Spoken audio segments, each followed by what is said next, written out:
Tengan ustedes muy buenas noches. Vamos a dar por iniciado la semana 12, correspondiente a la unidad didáctica de análisis y diseño de sistemas turno-noche. Como ya es costumbre, vamos a empezar pasando lista. Comiencen.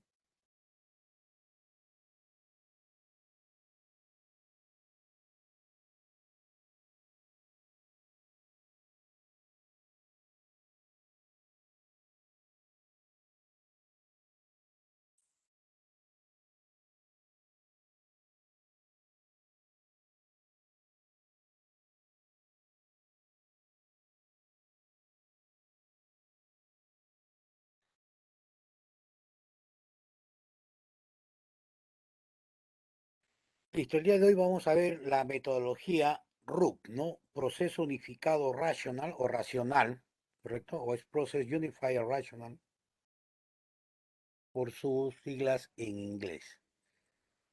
A ver, nosotros para poder desarrollar todo el proyecto, todo un proyecto de software, ojo, esto es estipulado para un proyecto de software. Vayan a pensar que son para los proyectos normalmente que tenemos dentro de los distintos tipos medios que utilizamos, ¿no?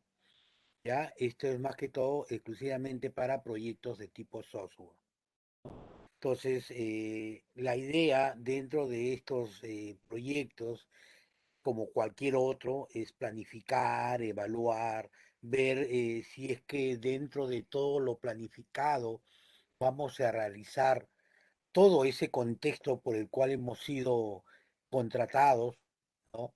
Entonces, esta planificación me permite a mí poder tener éxito en los resultados, ¿no? Esperados. También, ¿no? Tiene las preguntas del caso, ¿no? ¿Se podrá cumplir los plazos estipulados dentro de lo planificado, ¿no? ¿Estará dentro de lo presupuestado, es decir, lo que se ha cobrado, lo que se piensa invertir, ¿no? Está dentro del margen. Ahora, dentro de todo este tiempo y todo el dinero que se ha invertido, el cliente quedará satisfecho con lo realizado. Entonces aquí las metodologías pueden ser la ayuda que necesitamos, ¿no? Entonces, si es que, ojo, si es que sabemos usarla correctamente, ¿no? Las metodologías me permiten poder saber cómo debo realizar todas estas cosas. Las metodologías nos proveen de una dirección a seguir para la correcta aplicación de los elementos, ¿no? Ese es un concepto que tenemos nosotros dentro de una metodología. Con esto nos dicen a nosotros, ustedes deben realizar tales cosas, tales pasos, tales procedimientos para que puedan desarrollar. Obviamente, estas metodologías, existen distintos tipos de metodologías, las cuales nosotros podemos adaptarnos a la que mejor nos parece o de acuerdo a la necesidad que podemos utilizar. Y obviamente dentro de estos métodos, que son la metodología, dentro de estos métodos, habrán algunos pasos, algunas actividades que de repente por su envergadura, ¿no? Podríamos obviar o simplificar. Entonces, dentro de estas metodologías tenemos cuatro, digamos, propuestas, ¿no? Una que son los procedimientos, las técnicas, herramientas y documentos, ¿no? Las metodologías utilizan estas cuatro opciones. Ahora, dentro de lo que es las metodologías, nosotros tenemos, hablando del punto de vista de software, ojo, ¿no? Tenemos la metodología tradicional, ¿no? Pone una disciplina de trabajo sobre el proceso de desarrollo del software. Planifica todo el trabajo a realizar y luego comienza el ciclo de desarrollo.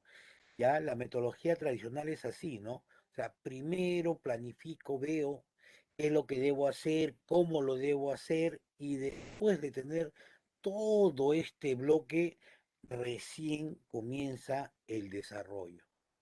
Ya no puedo, digamos, iniciar. Si yo no he terminado todo el análisis, todo el diseño, no puedo comenzar el desarrollo. Ya normalmente así son las metodologías tradicionales. Después tenemos las metodologías ágiles. Esto, esto de metodologías lo van a ver completamente el siguiente semestre. ¿Ah? Ojo, yo solamente estoy tocando root, pero tengo que hacer, digamos, una pequeña comparación de lo que existe, ¿ya? Porque este es un curso exclusivo, una unidad didáctica, para ser más exacto, que lo van a llevar ustedes el siguiente semestre. En cuarto ciclo, ustedes llevan metodología del desarrollo de software, creo que eso es metodología, sí, o taller creo que es, ya de metodologías. Ahí es donde van a comprender todo esto. ¿Quién será su docente? No sé, pero eso es lo que van a llevar el siguiente semestre, ¿correcto? Entonces ahí tenemos una metodología ágil, ¿no? Son la justa medida entre ningún proceso y demasiado proceso, ¿no? Proporcionando simplemente suficiente proceso para que el esfuerzo valga la pena. ¿Qué significa esto? Que utilizamos metodologías para el momento, para lo que yo necesito. Si en este momento yo necesito realizar algo, utilizo esta metodología.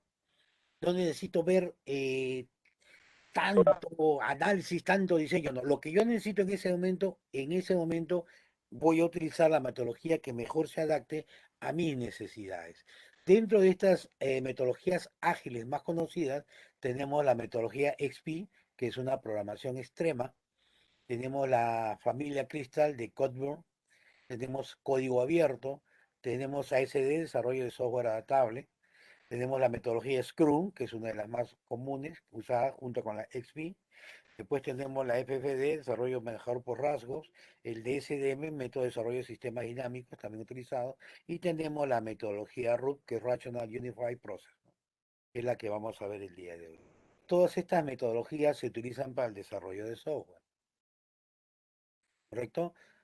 Dentro de todas estas metodologías ágiles, una, digamos, de las características principales es que el usuario, nuestro stakeholder, nuestro partner, está involucrado al 100% en el desarrollo. En cambio, con las tradicionales, casi nunca interviene el usuario, el cliente o la persona que nos contrata. Ya esa es la gran diferencia, por si acaso. Dentro de las características de root, tenemos que está guiado y manejado por casos de uso, o sea, todo se basa en casos de uso. Está centrado en la arquitectura, es decir, nosotros vamos a ver cómo se distribuye, ya hemos visto análisis de arquitectura, cómo se distribuyen, entonces ahí vamos a ver cómo se trabaja. Es iterativo e incremental, es decir, que yo puedo ir trabajando constantemente, ¿correcto? En un proyecto, vamos a cambiar el color, yo puedo trabajar en un determinado módulo o un determinado paquete, así como hemos visto anteriormente, ¿correcto? Y si yo y otras personas pueden ir trabajando en otro proyecto, pero si yo se encuentra fallas aquí, pueden irse modificando y se va incrementando y va creciendo y voy trabajando y voy incrementando con respecto a mis trabajos. Si ustedes han visto, nosotros vemos distintos casos de uso. Cuando se trabajan los casos de uso, yo puedo trabajar en uno, después puedo trabajar en otro y después puedo ir trabajando en otro. Si yo encuentro falla en este módulo, ojo, yo regreso a este, lo modifica, incrementa y no se altera nada de lo que está acá. No se altera, entonces son completamente independientes. Esa es una de las cosas primordiales que te da esta nueva metodología ágil, ¿no? Que me permite poder trabajar por pequeños módulos independientemente cada uno. Si a uno yo modifico, no tiene que alterar al resto de los restos de los módulos o el caso de uso en este caso, ¿no? Desarrollo basado en componentes, obviamente cada uno de estos módulos son componentes completamente distintos, como les vuelvo a repetir, cuando yo modifique uno no alterará en los otros casos de uso, ¿no? Utiliza el UML, obviamente, la mayoría de estos metodologías trabaja UML. UML es parte universal dentro del desarrollo de todas estas cosas. Y obviamente es un proceso integrado, ¿no? Porque a pesar de que todo el diseño, a pesar de todo el diseño es completamente separado, ojo, tienen una integración única. De todas maneras, van a poder relacionarse. Ahora, vemos aquí los distintos, vemos acá las distintas, las dos metodologías, haciendo una pequeña comparación con respecto a esto, ¿no? Tenemos un modelo tradicional que es el modelo en cascada, algunos le llaman método ciclo de vida también, ¿no? Porque tiene un inicio y un final. Entonces, aquí, por ejemplo, comenzamos con los requerimientos. Primeramente tenemos que hacer los requerimientos. Cuando se acaba de realizar todo el requerimiento, después empezamos con análisis y diseño, ¿no? Por aquí nosotros un requerimiento, ya hemos visto que un requerimiento se puede convertir en un caso de uso. Y si se convierte en un caso de uso, automáticamente yo puedo empezar a hacer su diseño. Ojo, no tengo ningún inconveniente. En cambio, eso estamos hablando aquí, ¿no? Pero en este caso, yo tengo que hacer todo el requerimiento para después pasar al diseño, después pasar a la construcción y después pasar a la prueba.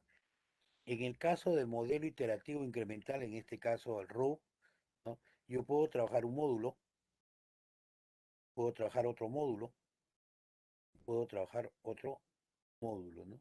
Entonces, dentro de ese módulo tengo mis requerimientos, dentro de ese módulo mi análisis y diseño de sistemas, tengo mi construcción y tengo mi prueba, ¿correcto? ¿Hubo alguna equivocación? Automáticamente puedo volver a iterar, ¿no? Nuevamente, dependiendo en el lugar donde yo me haya quedado, ¿no? No tengo ningún tipo de conveniente, ¿no? Dentro del largo, es lo que prima es el...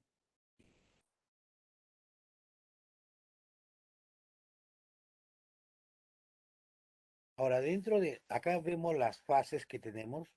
Dentro de nuestras fases tenemos la fase inicial, la fase de elaboración, la fase de construcción y la transición. Dentro de estas cuatro fases están inmersos estos dos bloques, ¿no? Los flujos de proceso, flujos de soporte. Dentro de nuestras disciplinas, acá tenemos las iteraciones que podemos hacer, si es que conlleva hacer iteraciones, si no, simplemente pasamos a la siguiente, ¿correcto? Tenemos nuestra fase inicial, nuestra elaboración, que puede contener dos iteraciones, tres o cuatro o cinco, ¿correcto? Miren, en el modelado del negocio, ¿dónde se encuentra el modelado del negocio? En la fase inicial, si es que utilizamos metodología RUB. Pero no solamente en la fase inicial, ¿no? O sea, aquí la mayor carga, pero cuando empezamos a hacer la elaboración, cuando empezamos el diseño, aquí estamos toda la parte del modelado, cuando empezamos a hacer el diseño, también se utiliza parte del modelado, pero ya en menor cantidad. E inclusive en la construcción todavía podemos hacer algún tipo de modelado, ¿no? Pero tiende a desaparecer. ¿Correcto? Entonces, después tenemos los requerimientos que también están basados en la fase inicial, en las cuales nosotros vamos a hacer la mayor carga, es decir, aquí comenzamos ya con las encuestas, comenzamos con las entrevistas, etcétera, ¿no? Aquí en la fase inicial es, digamos, los presupuestos, vemos, digamos, la factibilidad económica, técnica y todas esas cosas, ¿no? Los requerimientos ya trabajamos netamente con todos aquellos involucrados en el sistema. En la parte de la elaboración seguimos buscando algunos requerimientos porque siempre los requerimientos pueden ir apareciendo, ¿correcto? Entonces, si en esta etapa aparece más requerimientos, entonces nosotros podemos iterar y podemos regresar y podemos seguir iterando. Por eso es que es constante. Cambio, en la parte anterior, una vez que pasé requerimiento, yo ya no puedo retroceder, sigo avanzando. Y cuando aparecen mis errores en pruebas, ahí yo tengo que regresar nuevamente a esta parte de requerimiento. Cambio, aquí yo puedo iterar, ¿no? Ya, yo puedo regresar. ¿Por qué? Porque estoy trabajando con pequeños módulos. Es una de las cosas principales que tiene dentro de esto. Después tenemos el análisis y diseño. El análisis y diseño tiene que ver mucho en la elaboración, ¿no? Estamos en la fase de elaboración. Entonces, aquí en esta fase nosotros vamos a trabajar la parte más fuerte, ¿no? ¿Correcto? Pero también en la fase inicial ya podemos ir avanzando. Ojo, nosotros ya podemos ir avanzando con algunos requerimientos que podamos encontrar fácilmente, como por ejemplo la parte más fácil, por ejemplo, dentro de un requerimiento, de un análisis y de una implementación, es el famoso login, el logueo. Ese es lo más fácil, porque es lo primordial. Sabemos que todo sistema tiene que ser logueado. Entonces, desde ahí, imagínense, en la fase inicial, que es rápida, nosotros sacamos los requerimientos, hacemos el análisis y podemos ir implementando inclusive. ¿Se dan cuenta? ¿No? Entonces, ya desde en esta parte, imagínense bien lo que podemos ir haciendo. ¿No? Obviamente, conforme va avanzando la parte más difícil, se va incrementando, pues, ¿no? Entonces, nuestra parte del análisis y diseño tenemos en la elaboración, pero también cuando estamos construyendo, es decir, estamos desarrollando ya el software, a eso se le llama construcción, cuando estamos codificando, estamos, ¿no? Con el teclado viendo dentro de algún IDE, ya sea .NET o sea NetBeans o Eclipse, no sé, ¿no? En Spider. Entonces, ahí también vamos a tener etapas de análisis, ¿no? Vamos a tener que recurrir a algunas pequeñas fallas o, digamos, modificaciones o adaptabilidad de algunos componentes. Vamos a tener que trabajar, ¿no? Pero la parte más fuerte siempre lo vas a encontrar en la elaboración. De ahí viene la implementación, es decir, empezar a desarrollar el software realmente la construcción es la parte más fuerte, pero como les decía, la parte de la implementación también puedo iniciar desde la fase inicial. Obviamente se va incrementando dentro de la elaboración porque paralelamente ya puedo ir trabajando algunos prototipos, ¿no? Y por último, dentro de lo que es la construcción, obviamente, dentro de la primera y esta segunda fase, yo puedo trabajarla con gente, ¿no? Y obviamente una vez que termino ya baja notablemente y en esta otra parte podría ser, ¿no? Algunas modificaciones que puede existir por fallas, etcétera, ¿no? De ahí viene el control de calidad que obviamente es necesario en todo momento, ¿no? Tanto para la fase inicial o en la elaboración, en la construcción. Después tenemos la puesta en marcha. La puesta en marcha es decir que ya tenemos que dejar de que el usuario, ¿no? Ya está instalado este software, tienen que ir utilizándose, ¿no? De esta parte dentro de lo que es la construcción y una parte dentro de lo que es la transición. Ese sería en nuestro proceso, en nuestro flujo de proceso, ¿no? En el flujo de soporte, obviamente, la gestión de cambios y configuración, que es lo que nosotros tenemos que ir administrando dentro de los equipos y, digamos, configuraciones que puede existir con respecto a este software, ¿no? Todo lo que se deba ir instalando, colocando dentro de diferentes equipos, dentro de los diferentes servidores que puedan existir, qué tipo de usuarios son los que van a trabajar, a quiénes se les va a brindar los accesos, caso, ¿no? Después viene la gestión de proyectos, obviamente, que esto sí es constante, ¿correcto? Viendo cómo está el avance, ¿no? Cómo es el avance en cada uno de ellos, se están cumpliendo los plazos previstos, está dentro del tiempo, los costos que se están utilizando está dentro de lo permitido, no hay una sobrecarga de trabajo con respecto a lo establecido, ¿no? Entonces, esto me permite gestionar el proyecto y obviamente siempre voy a tener mi environment, mi medio ambiente, el entorno, viendo si es que tengo algunas dificultades tanto con el personal, con los equipos, con el software que yo pueda utilizar, están cumpliendo, están dentro de lo solicitado, ¿no? Alguna emergencia, por ejemplo, ahora en etapa de desarrollo, que esté en una etapa de construcción, por ejemplo, ¿no? Que es el punto más fuerte, y de repente por ahí tengo 4 programadores o desarrolladores y 2 se me enfermaron de COVID. Por ejemplo, ¿no? Estamos hablando en este momento. Entonces, dentro de mi entorno y gestión, yo debo prever en caso de que alguno de ellos tenga algún inconveniente, quién podría suplir. Y ojo, cuando hablamos de suplir, no estamos hablando que va a entrar nuevamente a conocer, ¿no? Porque hay personas que recién entran y ¿cómo es esto, no? Entonces tendría que involucrarlo dentro de la fase inicial para que pueda entender por qué no va a empezar a desarrollar definitivamente, ¿no? Entonces, también de alguna u otra manera tener este control, ¿no? Entonces, estas son las 4 fases que utiliza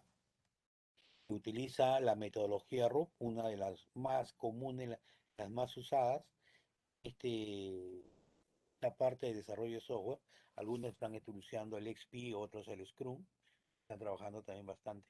Ahora, eso también va a depender del grado de envergadura del proyecto, ¿no? Mientras el proyecto es más grande, obviamente ya esta metodología RUT puede ir va quedando de lado, ¿no? Ya se utilizan otras, caso el Scrum, caso XP, ¿no? Entonces, pero también se puede trabajar RUT, pero involucra mucho más personal, ¿no?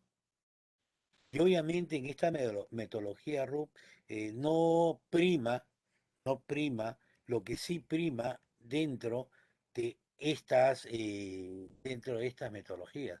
Tanto en esta metodología RUP, por ejemplo, XP, como la Scrum, necesitamos necesariamente de personas con altos conocimientos en análisis, diseño y desarrollo. Necesitamos profesionales que ya hayan estado involucrados porque se explota mucho la experiencia de los profesionales del entorno. En cambio, con las otras metodologías no hay problema en ese sentido, ¿no? Uno se puede ir adaptando y puede ir creciendo. Dentro de nuestras fases, ¿no? La fase inicial, aquí están con respecto a lo que nos pide cada uno de ellos. Tenemos en la primera fase de inicio, vemos los alcances del proyecto, las expectativas iniciales y toda la especificación con respecto a su funcionalidad. Y todo esto tiene que estar dentro de un documento, todo esto tiene que estar documentado. Ahí tenemos la fase de elaboración. En la fase de elaboración, qué es lo que realmente está inmerso, ¿no? Tenemos todo lo que son los requerimientos, se generan los modelos de UML y se analizan los riesgos técnicos. Esto, acá tenemos los prototipos, ¿no? Los modelos de arquitectura, toda la parte que estamos viendo en estos momentos, por ejemplo, ¿no? Nosotros estamos en la fase de elaboración. Ya vimos la primera parte que era el inicio, ahora estamos viendo toda esta segunda parte que es de la elaboración. El siguiente semestre, por ejemplo, viene toda la parte de construcción y transición.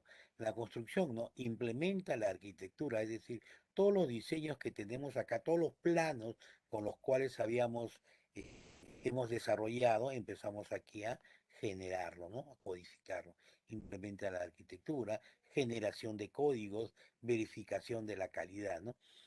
Cuando hablamos de implementación de la arquitectura, ojo, acuérdense ustedes que es parte, digamos, de un software, el pilar, las columnas son toda la base de datos, ¿correcto? Entonces, cuando digo que implementa la arquitectura, estamos hablando de la base de datos. Y después viene la generación de código. Y por último, hay que verificar que realmente todo lo que se está haciendo deba estar dentro de lo correcto, ¿no? Obviamente cumpliendo todos los estándares de calidad que nos piden los ISO, ¿no? Y productos en versión beta, ¿no? Este es el resultado, ¿no? Son los productos en versión. Y dentro de la transición probamos los sistemas, se distribuye el material y se generan los manuales de usuario. Y el resultado final es el producto, obviamente, ¿no? Ya instalado, ya colocado para que puedan estar utilizando, ¿no? Y a prueba de fallas. Acuérdense una cosita, esa es una de las cosas que yo les recomiendo si algún día deciden entrar a esta etapa de desarrollo de software, ¿no? Desarrollen un software de tal forma y sean tan profesionales, o sea, si esto lo incluye, si ustedes se comprometen en hacerlo en un mes, obviamente ustedes tienen que dedicarlo con alma, corazón, un mes. Y terminen y entréguenlo y pruébenlo de tal manera, ¿no? De que no tengan ningún tipo de error. Por eso existe la prueba del sistema, ¿no? Muchas veces solamente probamos unas cositas sin nada, o lo entregamos ya para que nos paguen y nos están llamando constantemente. Oye, ahí tengo este problema, oye, tengo este problema, oye, mira que no funciona, oye, que se colgó, oye, que esto, oye, que lo otro.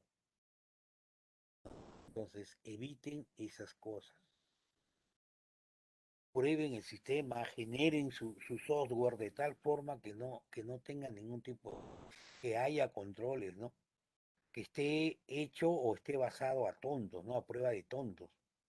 Que donde te dicen pon número, pone letra, y donde te dicen pone letra, pone número, ¿no? Y el sistema no lo controla y cuando le pone a aceptar empieza, explota la máquina, ¿no? Entonces, esos tipos de controles, ese tipo de cosas, ustedes tienen que verlo dentro de la parte de la construcción, para que cuando ustedes entreguen el trabajo no los estén llamando, falló esto, cuando yo hago esto me sale tal cosa, si mando a imprimir, en vez de salirme un logo, me sale no sé, otra cosa, entonces todas esas cosas ustedes visualizarlo, tienen que verlo antes, ya, eso yo les recomiendo, y van a hacer, evitar que los estén llamando para modificar cosas por las cuales han sido contratados, que los llamen para modificar cosas que no estaban dentro del contrato. Y obviamente todo eso va a tener un costo adicional, ¿no? Eso les digo, ustedes básense en lo que, los cuales ustedes han sido contratados, pero que no los llamen para decir esto no está funcionando. Ahora, nosotros vamos a ver quiénes están con quién, ¿no?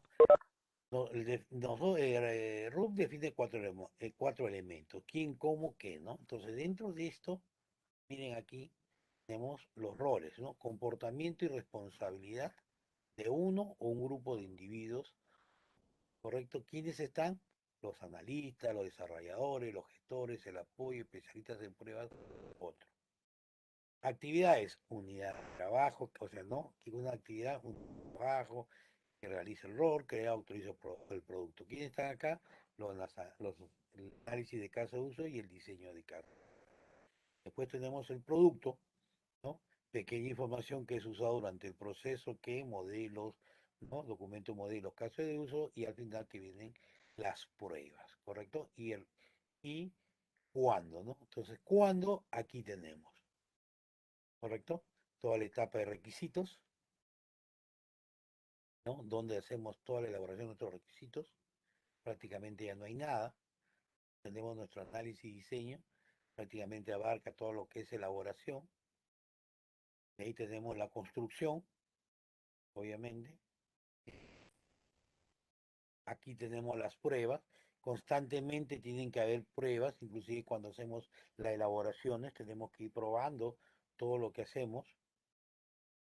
Dentro de la construcción, obviamente, más pruebas y en la transición también, ¿no? Y por último, tenemos la documentación. La documentación más fuerte viene al final, ¿no?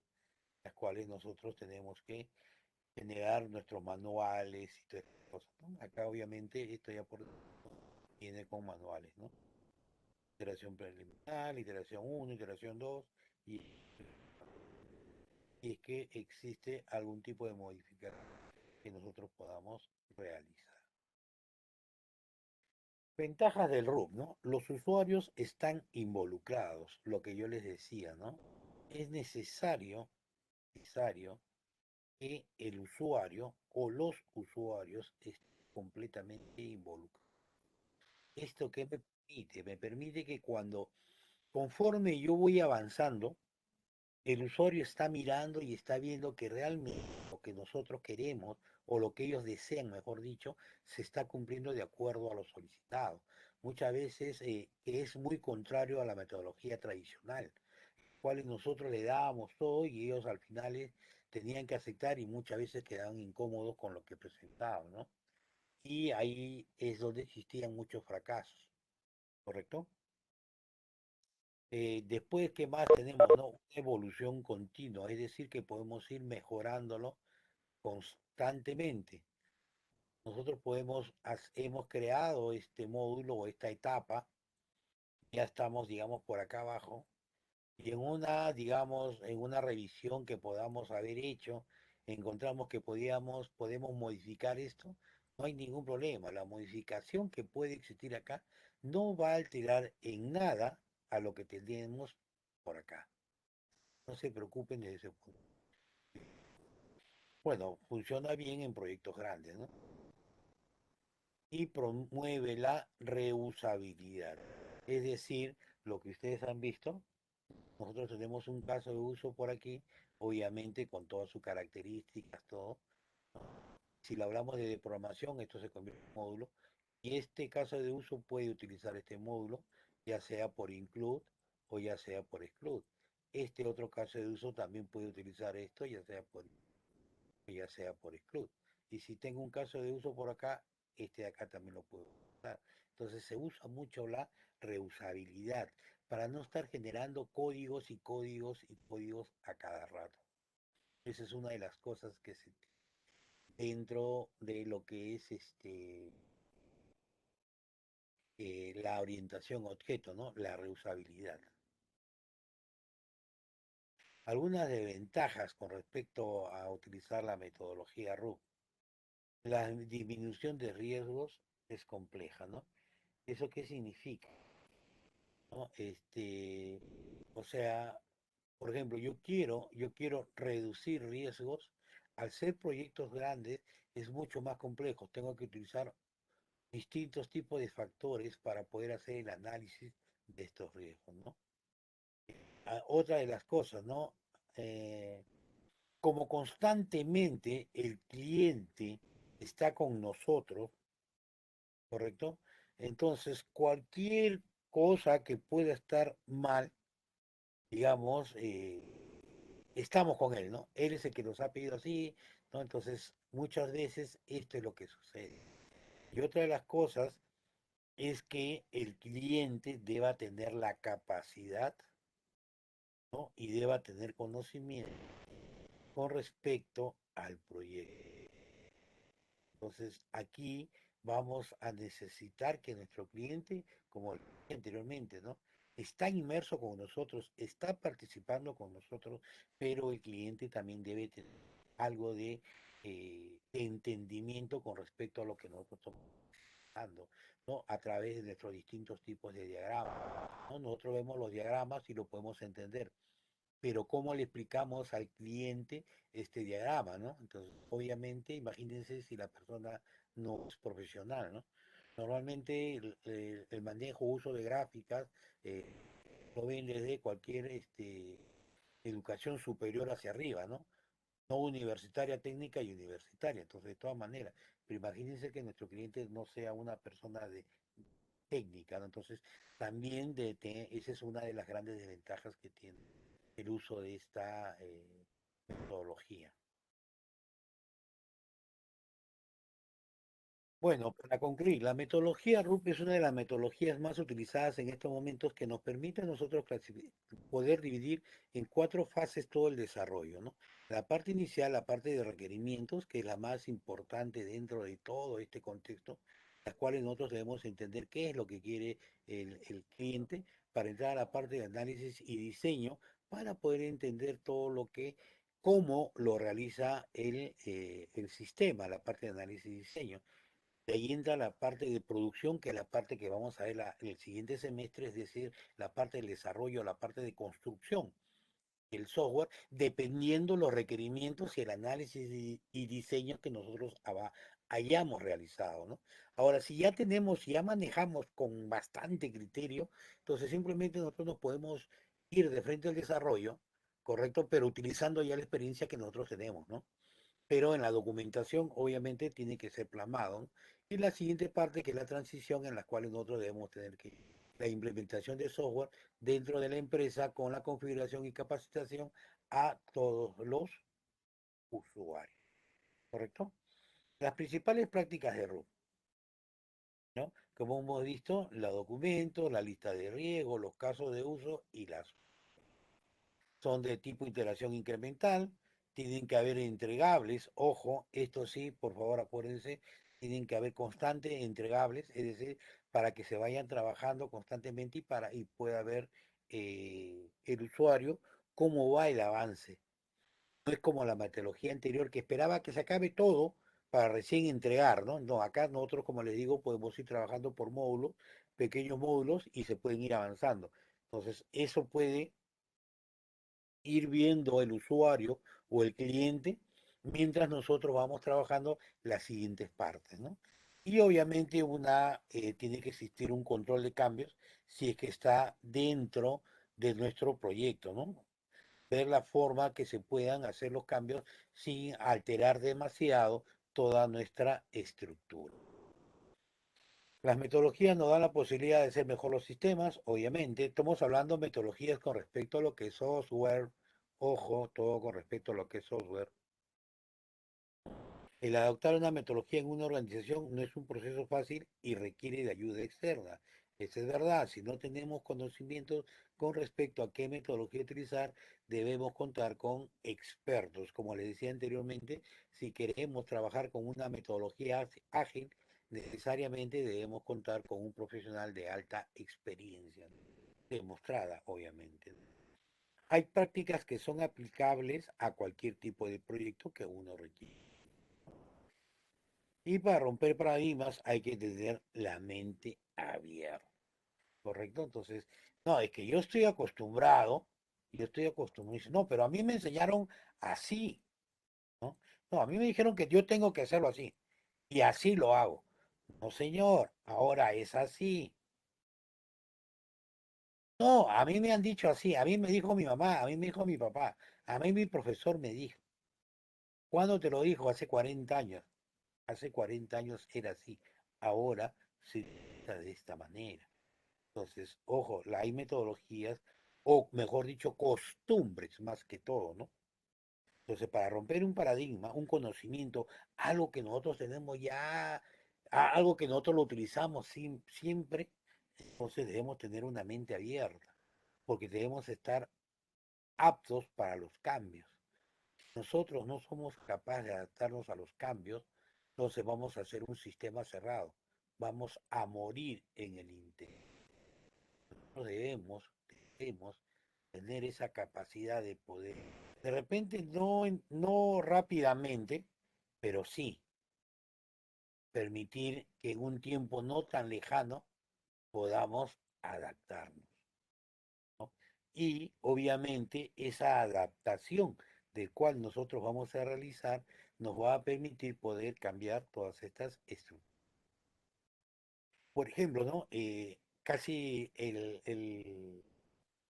vamos a ponerle, pues, a ver, sí, pues habrá sido un 70% de mi vida cuando estuve en la etapa de desarrollo plena de software, siempre he utilizado la metodología tradicional, inclusive con los distintos tipos de software que existían en ese tiempo. Entonces, como decían, uno era un monstruo en la computación, ¿no? Cuando se abren estos nuevos paradigmas de la orientación objeto, para todos aquellos que éramos amantes, ¿no? de lo tradicional, fue un choque tremendo, definitivamente. O sea, el choque fue tremendo, ¿no? El cambio radical, porque fue un cambio radical, fue la otra cara de la botella, fueron 180 grados radicales, donde los jóvenes de ese tiempo, obviamente, ¿no? Nosotros ya teníamos una edad, los jóvenes salían ya con este conocimiento. Y obviamente el mercado, ante estos cambios, el mercado es el que manda, ¿no? Y ustedes saben que el mercado es cambiante y uno tiene que adaptarse a esos cambios. O sea, para mí al principio fue chocante, ¿no? Pero yo tuve que realmente poder abrir y discutía mucho, ¿no? O sea, en ese tiempo todavía se podía discutir con esta nueva metodología, ¿no? O sea, con este cambio radical de orientación objeto. Ya no era, era lo estructurado versus la orientación objeto, ¿no? O sea, el cambio radical que hubo todavía, ¿no? Porque siempre toda cosa al inicio tiene algunas fallas, hasta que se sentó a partir del 2000, ¿no? 2000, 2002, entonces la orientación objeto fue tremenda. Entonces uno tuvo que adaptarse, ¿no? Y la adaptación obviamente es chocante, chocante, ¿no? Para uno que estaba acostumbrado, pero yo estoy acostumbrado a esto, para mí es más fácil, ¿no? Comencé diciendo, para mí es más fácil, pero una vez que lo entendí, que fueron como cerca de 2 años, casi 2, 3 años para poder adaptarme a estas nuevas versiones, a estos nuevos paradigmas, e inclusive con la programación, porque empezaron ya a instalarse mucho mejor lo que era Java, lo que era Visual, de ahí se convirtieron a .NET, PHP, Ruby, Python, ¿no? jQuery, y empezaron a salir un montón de software, y había que uno adaptarse a todos estos cambios, ¿no? Entonces, esto es lo que yo les digo, ¿no? Ustedes deben ser de mente abierta para que puedan romper aquellos paradigmas que se vienen dando, ¿no? ¿Correcto? ¿Alguna pregunta con respecto a esto? Para comenzar, ¿están acá o están viendo el partido? Estamos, profe. Estamos escuchando. Uno, ¿y el resto? Sí, estamos, profesor. Van dos, y el resto, mira, vamos a ver el tiempo, ¿no? El tiempo de respuesta. Tres, cuatro, cinco. Ustedes saben que una de las cosas que tienen que evaluar dentro de el software o dentro del desarrollo de cualquier sistema que quieran realizar ustedes, ya sea de software o de procedimientos, lo primero que tienen que evaluar ustedes es el tiempo de respuesta, o sea, los resultados que deban existir. Entonces, eso es lo que vale, ¿no? Una, por ejemplo, si yo quiero ver un requerimiento,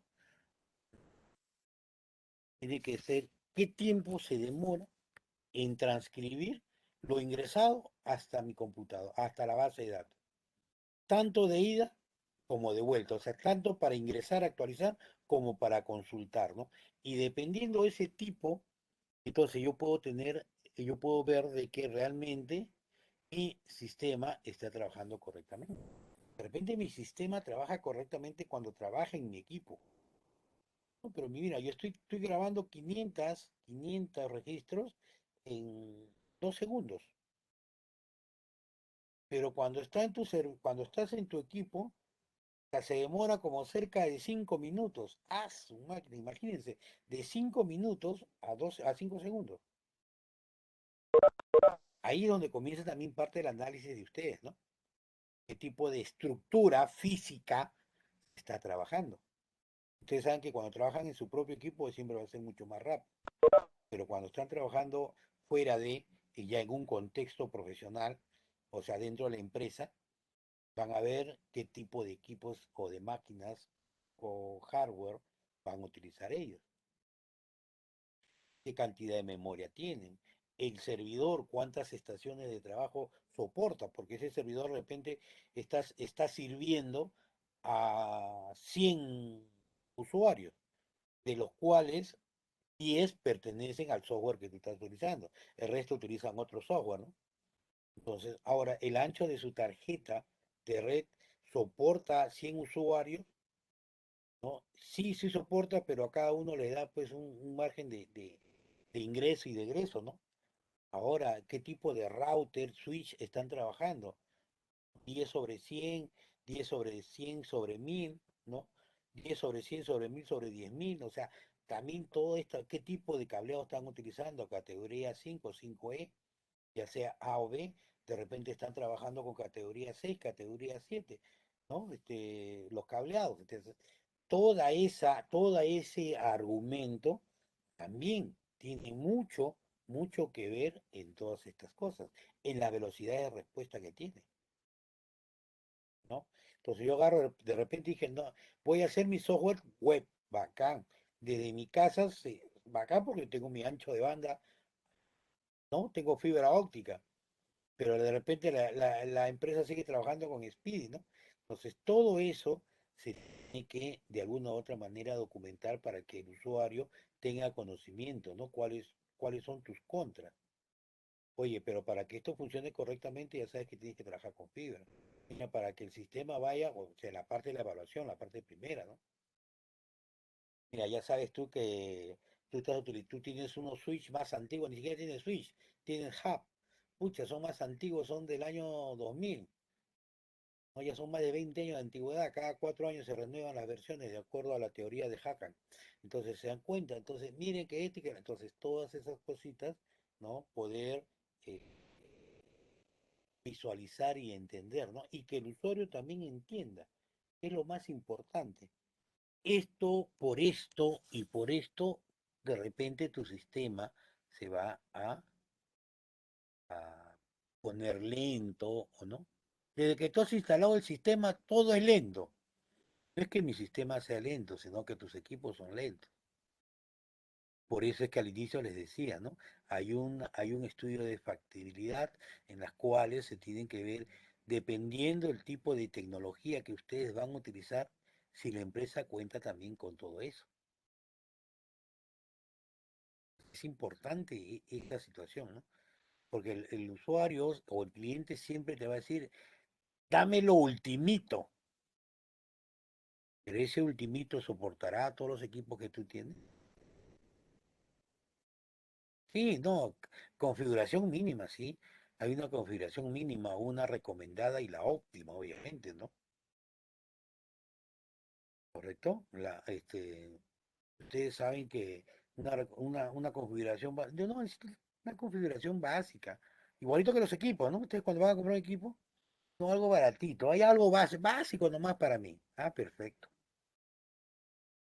Pero a ti te recomiendan de que no sea de 2, que no sea de 4, sino de 8 gigas tu RAM, por ejemplo. Disco de 200, ya ponle 500, ¿no? Entonces, pero ¿cuál es la óptima? Mira, óptima para todos los programas de ingeniería que de repente puedo utilizar o de desarrollo, de diseño, de repente para el próximo año que van a trabajar diseño, ¿no? Yo necesito que al menos mínimo sea de 8, ¿no? Y 16, bacán, SSD, ¿no? De 1 tera al menos. Procesador no importa sea de 1 GHz, pero que sea de octava, novena o décima generación, ¿no? Y que tenga pues que me soporte hasta 2.3 GHz de velocidad, de 1 a 2.3, entonces suficiente, ¿no? O sea, eso igualito, todo eso también ustedes tienen que ver con los requerimientos, ¿no? Cuando se van a comprar un celular también igualito, miran cuáles son las características de lo que tiene, cuánto de memoria tiene, cuánto de RAM, ¿no? Ahora preguntan, ¿cuánto de RAM tiene el celular? ¿No? ¿Hasta cuánto almacena? ¿Chip de cuánto tiene? ¿No? De 64, 128, 256, ¿no? Gigas de almacenamiento. ¿Qué procesador utiliza? ¿Y cuántos núcleos, no? Dual core, quad core, octa core. Igualito sucede con los equipos, igualito sucede con los sistemas, ¿no? Porque los sistemas también obviamente se van a desarrollar más en los ambientes en los cuales se han instalado. ¿Correcto? ¿Alguna pregunta hasta acá?